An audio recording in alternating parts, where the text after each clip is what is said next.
Salut les amis, j'espère que vous allez bien, on est parti, nouvelle vidéo. On va démarrer comme d'habitude avec les unes des quotidiens madrilènes et c'est l'Atlético qui est en une des quotidiens madrilènes, l'Atlético qui poursuit sa campagne en Coupe du Roi avec une large victoire hier du côté de Séville face au Betis 5-0 pour les Colchoneros.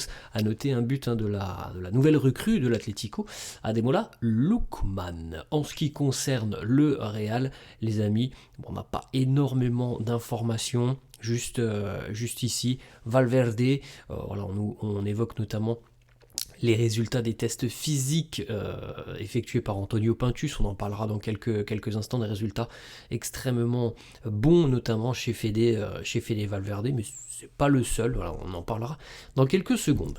La une de Marca, les amis, encore une fois, Con Lookman es otra historia, 5-0 donc pour les Colchoneros, et puis en ce qui concerne le Real, et bien encore une fois, les tests d'Antonio Pintus, juste ici, Güler fue el rey de las Mascaras, Güler, le roi des masques d'Antonio Pintus. Petite photo et petites informations, entraînement de la veille les amis, le coach Alvaro Arbeloa à l'entraînement, une photo aussi, ça c'est à l'intérieur les amis, dans le gymnase, Eder Militao, alors évidemment pas de crampons, rien de tout ça pour Militao. Le retour, c'est pas pour maintenant, on le rappelle, il y a encore de longues semaines d'absence pour Militao, mais voilà, tout doucement, le processus de réathlétisation pour le défenseur brésilien suit son cours. Mais on est très très loin d'un retour les amis, il me semble, je crois, que les estimations qu'on nous avait données il y a à peu près un mois, c'était voilà, mi-avril, quelque chose comme ça pour Eder Militao, donc c'est vraiment pas pour maintenant. On poursuit avec d'autres photos, notamment, regardez, on voit Kylian Mbappé par exemple, on voit Aurélien Tchouaméni, on voit Ferland Mendy, donc un trio français sur cette photo. En ce qui concerne donc les tests physiques effectués sous la supervision notamment du staff technique et donc du préparateur Antonio Pintus, c'est Arda Güler qui a eu les meilleurs résultats de ces tests physiques. Alors on l'avait déjà évoqué, les amis, c'est un petit peu complexe.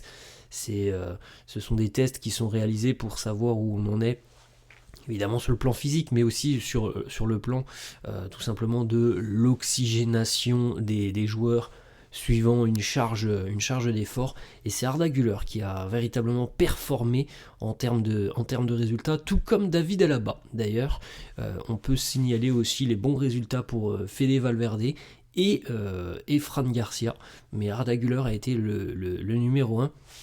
Fran Garcia aussi très satisfaisant au niveau de ses résultats. On a parlé de Fran très récemment les amis, avec ses velléités de départ qui ont été bloquées par le Real. On poursuit les amis avec cette information, comme on l'avait déjà un petit peu évoqué depuis quelques semaines. Le retour d'Antonio Pintus n'est pas dû au hasard. Les amis, le retour d'Antonio Pintus, il est dû évidemment à la volonté de Florentino Pérez, le président, de réintroniser Antonio Pintus en tant que préparateur physique du Real, chose dont Xabi Alonso ne voulait pas entendre parler. Pintus est quelqu'un qui est extrêmement apprécié et extrêmement considéré par Florentino Pérez. D'ailleurs, une source de Valdebebas nous annonce que Florentino pense que Pintus peut être le secret pour gagner la Ligue des Champions. On verra bien les amis. On se rapproche tout doucement évidemment de la première échéance face au Benfica Lisbonne. Une information justement qui va concerner le Benfica, ce sera la prochaine les amis. Rodrigo, déjà premièrement, Rodrigo est incertain pour la rencontre face à Valence ce week-end. Il s'est entraîné à l'intérieur des installations hier. On n'a pas trop d'explications. Est-ce qu'il y a une gêne physique ? Certainement, on présume qu'il y a une gêne pour Rodrigo. Et autre information qui concerne là aussi l'attaquant brésilien, malheureusement, vous l'avez vu, justement face au Benfica il y a 10 jours, Rodrigo a été expulsé. La sanction est tombée, Rodrigo sera suspendu pour 2 matchs, les amis, 2 matchs de suspension pour langage abusif et disproportionné, donc voilà, on va pas se mentir les amis, il y a dû avoir des insultes de la part de Rodrigo envers le corps arbitral, donc 2 matchs de suspension, ce qui veut dire évidemment que Rodrigo ne jouera pas face au Benfica, ce tour de barrage de Ligue des Champions. Le Brésilien, il le regardera depuis les tribunes. S'il y a une qualification, Rodrigo sera de retour en huitième de finale, mais bon, voilà, c'est quand même pas une très bonne nouvelle pour le Real. C'est une nouvelle option offensive en moins. On rappelle par exemple qu'aussi que Bellingham ne jouera pas, donc voilà, on n'aura pas de Bellingham et pas de Rodrigo sur cette double confrontation face aux Lisboètes. Autre info, hier, la séance d'entraînement s'est déroulée sans David Alaba. Je rappelle les amis, hier c'était l'entraînement classique. C'est mercredi qu'ont eu lieu les tests physiques, c'est pour ça qu'on a évoqué il y a quelques minutes que David Alaba justement avait eu de très bons résultats sur les tests physiques, mais hier il n'était pas à l'entraînement. Visiblement David Alaba ne s'est pas entraîné pour voilà, rhume, grippe, on ne sait pas trop, mais en tout cas il n'y avait pas d'entraînement hier pour l'Autrichien. En ce qui concerne Dani Carvajal, les amis, voilà, on a beaucoup de retours, mais voilà, on n'est pas encore sur une situation optimale du côté du Real, et notamment pour Dani Carvajal.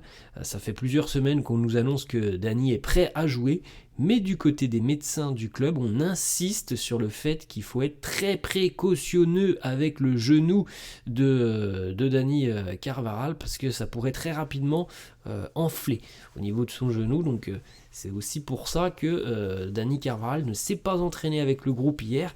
On a l'impression que Dani ne peut pas encaisser une charge de travail colossale. Donc évidemment, quand on est en match, les amis, c'est un peu problématique. Donc on va suivre le développement de tout ça sur les prochains jours et prochaines semaines, mais ça semble être un peu problématique quand même pour Dani Carvajal.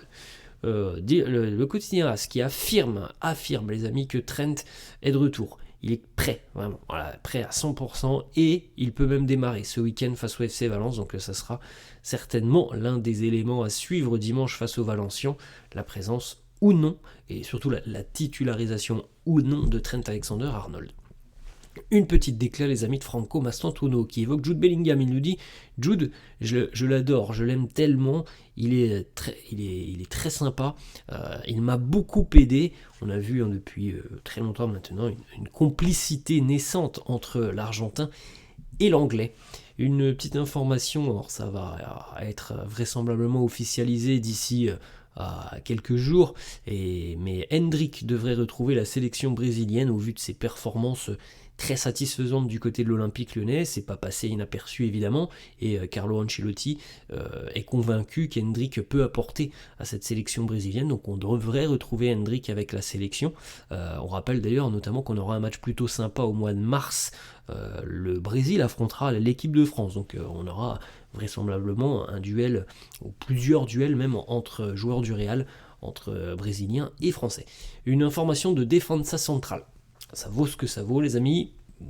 Pour le moment, j'y accorde pas vraiment beaucoup de crédit à cette information. Selon Defensa Central, Jürgen Klopp est très proche de devenir l'entraîneur du Real la saison prochaine. Il aurait même déjà acheté une grosse maison à 4 millions d'euros, à 1 heure du Bernabéu.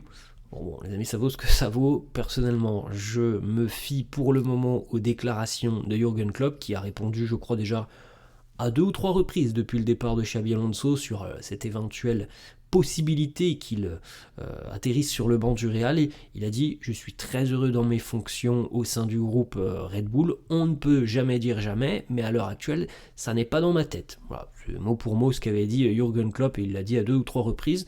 Donc je pense que cette information de Defensa Central, elle grossit certainement le trait, les amis, pour faire un petit peu le buzz, pour faire les gros titres. Comme je vous l'ai dit, je pense que si jamais Jürgen Klopp doit arriver sur le banc du Real, on sera quand même dans quelque chose de beaucoup plus concret. Allez, à partir du mois de mai, dans ces eaux-là, mais pour le moment, je pense que c'est beaucoup trop tôt d'évoquer une arrivée de Klopp cet été. Une dernière petite information pour terminer, les amis, on l'a évoqué il y a quelques jours, puisque ça fait 3-4 jours qu'il est arrivé du côté d'Al Hilal. Le Nouébé, Karim Benzema, a effectué ses débuts hier avec son nouveau club d'Al Hilal, et quel match pour le Nouébé. Al Hilal s'est imposé 6-0 face à Al Oghdoud, et on a eu une performance exceptionnelle de Karim, auteur d'un triplé, plus une passe décisive, impliqué sur 4 des 6 buts de son équipe, performance évidemment incroyable, et récompensé du trophée d'homme du match. Voilà les amis, la fin de cette vidéo, j'espère que ça vous a plu. N'hésitez pas comme d'hab à lâcher un petit pouce bleu, n'hésitez pas non plus à vous abonner à la chaîne. Je vous souhaite une bonne journée, je vous dis à la prochaine, ciao.